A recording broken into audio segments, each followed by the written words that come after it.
AIIMS में director के पद होते खाली मंगाए जाते आवेदन। केंद्रीय स्वास्थ्य मंत्रालय हा एम्स रायपुर संग नागपुर जम्मू कश्मीर में डायरेक्टर के खाली पद बर आवेदन मंगाए हे।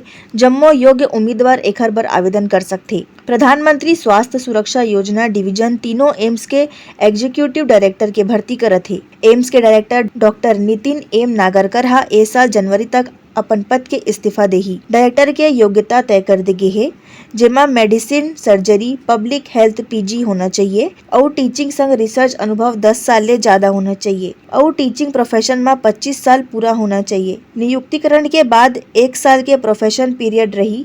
आवेदन रजिस्टर और स्पीड पोस्ट ले निर्माण भवन नई दिल्ली में भेज सकते। ब्यूरो रिपोर्ट उतलंघा न्यूज। सोर संदेश द बज़ उतलंघा के खबर चारों मुड़ा है नजर। छत्तीसगढ़ी और अंग्रेजी भाषा में खबर पर रहो बेसबर।